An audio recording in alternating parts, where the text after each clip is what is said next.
नमस्ते प्रणाम, एक बार फिर से स्वागत है हमारा नया ब्लॉग में। और आज हमारे बनी गाँव है जा रहल बानी माँ सरस्वती के पंडाल में पांडे डेरा। देखिए हमारे दोस्त बने साथ में क्रिकेट खेलेंगे हमने के छोटू दोस्त अबे राजू भैया प्रणाम। और बहुत ही भव्य नजारा पांडे डेरा के सरस्वती पूजा के से चल कर आए हैं। देखिए अशोक क्लब सरस्वती पूजा चक्की पांडे डेरा में ये श्रद्धालुगण देखिए। और ये हमारे भाई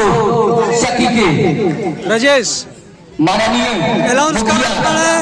हमने के सभी दोस्तों से निवेदन है इनको स्वागत करिए। जा हेलो जय ब्लॉग सभी कलावी बंधुओं से निवेदन है कुछ ही क्षण में छोटू भाई हमने के सेवा में यहाँ पर राजू भैया है करो कुछ स्टार्ट कर दिया जाएगा। अब बहुत जल्द डांस भी हो जाए इसमें दरबार में प्राइज और भाई हमारा डांस करवानू जो डांसर हाँ फर्स्ट नंबर पर आएगा उसको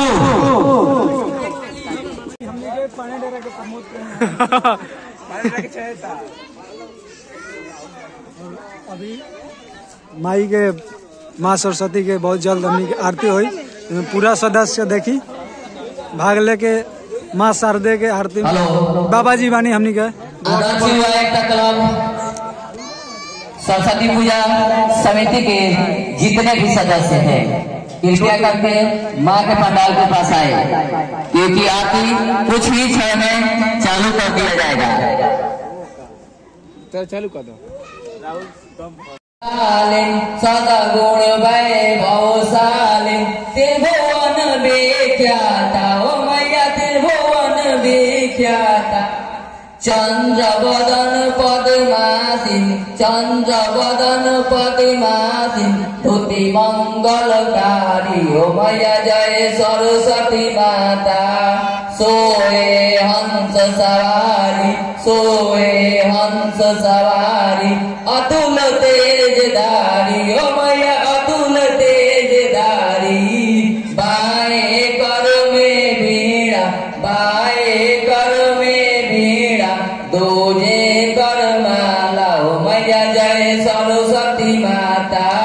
शीश मुकुट मणि सोहे शीश मुकुट मणि सोहे गले मोतियन माला ओ मैया गले मोतियन माला देव शरण में आए देव शरण में आए उनका उद्धार किया ओ मैया जय सरस्वती माता